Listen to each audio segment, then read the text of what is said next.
Les Bambara ont l'habitude de dire ce proverbe. Yebaga warebe forola, munte forotigi.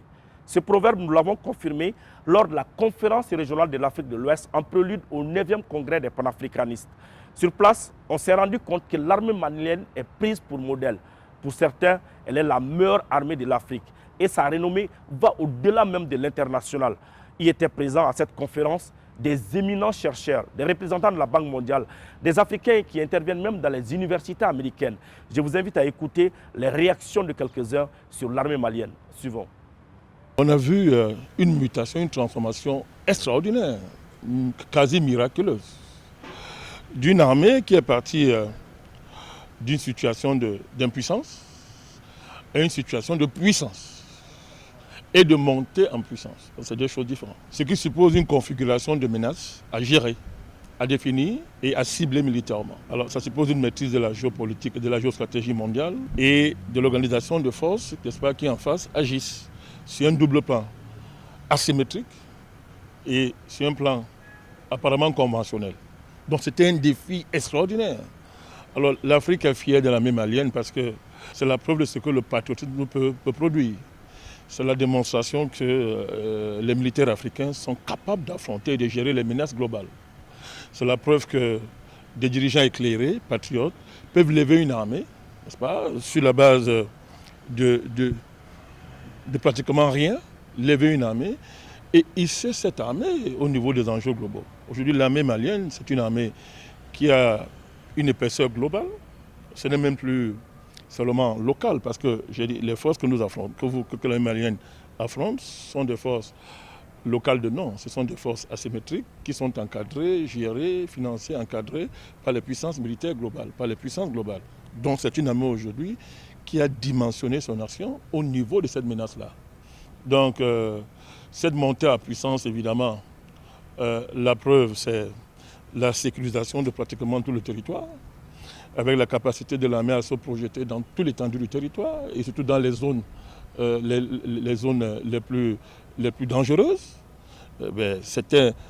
Si on doit apprécier une armée, avec quels critères va-t-on l'apprécier? Si ce n'est pas ces critères-là, de partir d'une situation où le territoire est occupé à 80%, pour libérer le territoire pratiquement, avec des forces, comme je l'ai dit, de la dimension que nous avons tous connue. Donc, c'est une armée panafricaniste. C'est nouveau. C'est-à-dire qu'on a eu des armées classiques, des armées qui étaient néocoloniales, des armées qui étaient configurées pour ne pas affronter, pour ne pas défendre le pays, pour ne pas prendre en charge la souveraineté du pays, pour ne pas prendre en charge l'intérêt du pays. Alors ils les appelaient souvent, ces occidentaux, quand ils voulaient se moquer de nous, les armées d'opérette. J'ai vu des journaux, soi-disant des journaux panafricains internationaux, basés à Paris, pour ne pas les citer, les faire de la publicité, mais qui ont écrit avec des éditorialistes connus, des petits racistes, qui ont dit « armée malienne, armée d'opérette ». J'ai lu ça dans le journal que tout le monde connaît, qui prétend parler au nom de l'Afrique, était à Paris. Donc quand ils sont dans un parlant, dont par l'argent, ils écrivent n'importe quoi. Ils ont dit armée d'opérette. Aujourd'hui, ils peuvent le dire. Allez lire leurs écrits aujourd'hui. Allez lire les écrits de ces médias-là. Aujourd'hui, c'est une armée qui est solide, c'est une armée qui est équipée, c'est une armée qui est dirigée, c'est une armée qui a du leadership, qui a une vision stratégique, qui s'est intégrée dans la dynamique de la multipolarité mondiale aujourd'hui, mais qui est aussi une dynamique de multipolarité militaire stratégique. Cette armée a épousé tous, n'est-ce pas, ces enjeux nouveaux qui s'imposent aux militaires. Nous sommes fiers de l'armée malienne, nous les panafricanistes, on se reconnaît totalement dans cette armée. Donc, la vision militaire du XXIe siècle, pour nous les panafricanistes, est inséparable d'une étude du cas de la mutation de l'armée malienne. C'est aujourd'hui un cas d'école pour les autres armées africaines du moment et puis à venir. Il est très important de préciser que l'Alliance des pays du Sahel a apporté à tous les Africains, je dis bien tous les Africains qui sont portés par la cause africaine, un élan de sursaut, une fierté, une dignité. Nous avons réalisé bien évidemment, et comme tous les membres de la société africaine, que les pays n'avançaient pas comme ils le devraient. Et on se demandait qu'est-ce qu'on pouvait faire. On avait très peur quand on s'est rendu compte de la situation qu'il y avait sur le terrain.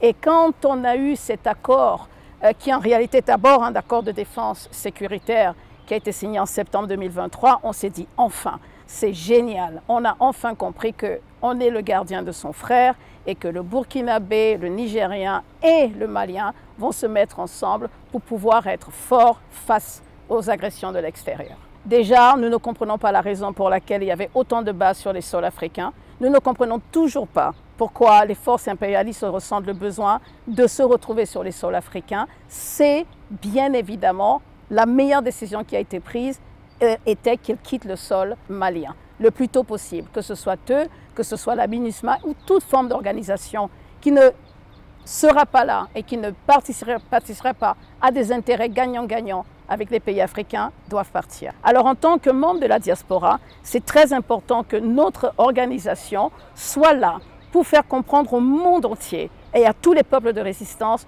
que ce qui se passe au Sahel est injuste, que ce climat d'insécurité doit cesser et qu'on doit tous se mettre debout, tous en avant pour pouvoir apporter nos efforts. On dit en anglais « emotional break », on n'attendait que ça. Pour les panafricains que nous sommes, rencontrer ce grand homme est pour nous une bénédiction divine. Nous pensons vraiment et nous espérons qu'il sera là le plus longtemps possible jusqu'à ce que la paix soit retrouvée au Mali et dans les pays de la zone sahélienne. Il nous a fait comprendre en fait qu'il n'y a pas de développement sans sécurité. Donc le volet sécuritaire est un volet que nous devons vraiment adresser et la meilleure façon de l'adresser, c'est de sensibiliser l'opinion publique du monde entier.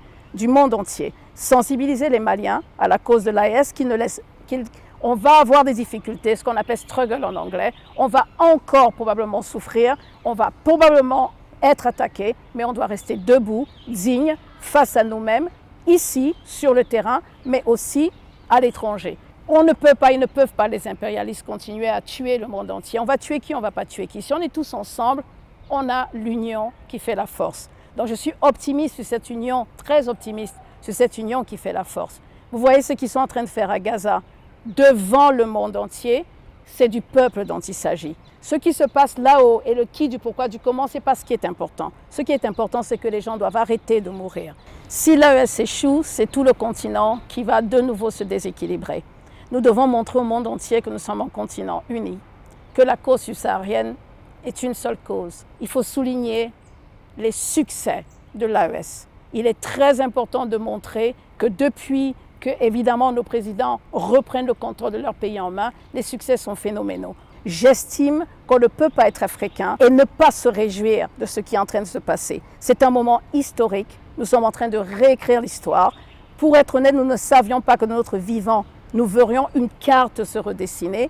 Rien que d'y penser, on a des frissons parce que c'était l'objectif de tous les panafricains. Le Paris est en train de créer ce qu'on appelle, même sans être militarisé, un peuple de résistance, un peuple combattant.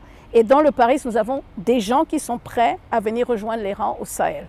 À ce point, parce qu'ils ont pris conscience, avec l'éducation, avec les abus de l'impérialisme, avec les souffrances, avec ce que nous avons enduré sur des années, les peuples de résistance sont pris conscience, sont prêts.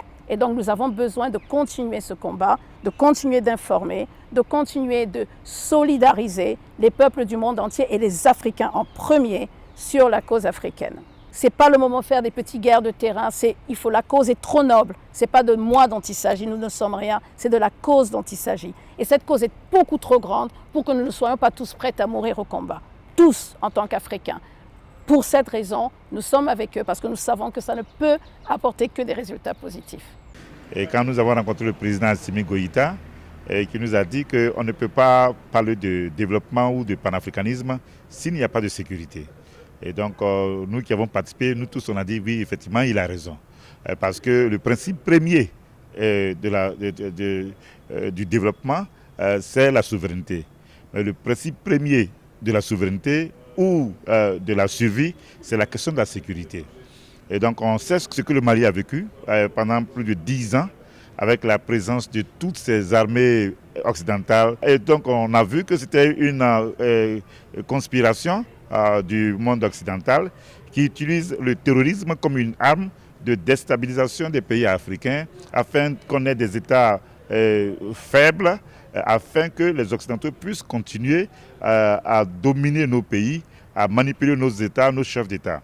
Et j'ai été fier, comme des millions d'Africains et des peuples de descendance africaine, de voir que le Mali est en train de retrouver sa sécurité et sa souveraineté sécuritaire. C'est ça le plus important. Et si quelqu'un n'a pas les moyens de prendre des décisions en matière de sécurité, qu'il confie sa santé et sa sécurité à autrui, qui n'a pas forcément les intérêts de son peuple à cœur, donc tu te fragilises par rapport au fait que tu es dans les mains de ces intérêts qui vont te manipuler à leur souhait. Donc bravo aux militaires maliens, bravo aux dirigeants maliens, bravo au peuple malien qui a donné sa confiance au régime actuel. Et cela montre que le Mali, qui est le porte-flambeau du panafricanisme au XXIe siècle, le Mali démontre que pour réaliser tout projet de développement, pour réaliser toute vision du panafricanisme, il faut d'abord régler les questions de sécurité en toute souveraineté. Et c'est cela que nous apprécions dans les actions du Mali sous le régime du président Assimi Goïta. Les bases militaires coloniales et néocoloniales qui sont sur nos territoires sont la preuve qu'on est encore occupé. C'est la preuve que nous sommes des territoires occupés. Donc il n'y a pas de place pour les bases militaires coloniales en Afrique. Ça doit être clair. Et dans la sous-région. Ces bases militaires ont été conçues pour déstabiliser l'Afrique. C'est à partir de ces bases-là qu'on organise la déstabilisation de nos États, le vol de nos matières premières et le pillage de nos ressources. Ce sont des structures d'espionnage de haut niveau, n'est-ce pas? Et ce sont des structures qui visent à réprimer le potentiel militaire, le génie militaire africain. Donc il n'y aura pas de véritable armée en Afrique avec la présence de ces bases militaires, que ce soit dans tous les pays africains. Donc c'est le symbole de la présence coloniale, de l'occupation territoriale de nos pays et du coup de notre incapacité géomilitaire et géostratégique. Donc la définition d'une véritable armée panafricaniste, c'est d'abord la rupture du cordon ombilical avec ces bases militaires. Maintenant, ça ne veut pas dire qu'on ne peut pas avoir des partenariats, parce que le partenariat c'est autre chose. Donc le défi militaire, si on veut prouver qu'on est une armée digne de ce nom, il faut d'abord chasser ces bases-là. Et elles doivent quitter le territoire africain, quitter le territoire de nos sous-régions, rentrer dans leurs pays respectifs. Et après, si c'est possible que maintenant des partenariats militaires se fassent sur des bases de souveraineté respectées, bienvenue à ça. Mais pour l'instant, ce n'est pas le cas. Le Mali a fait ce qu'il avait à faire. Pas bien fait. Il a fait ce qu'il avait à faire, le Mali. Et il faut faire davantage. Ce n'est pas fini. Et ces forces-là s'organisent pour renverser les institutions du Mali et des pays qu'ils estiment être des pays hostiles, n'est-ce pas? Ils s'organisent sans cesse. Ils mutualisent leurs forces, ils mutualisent leurs énergies.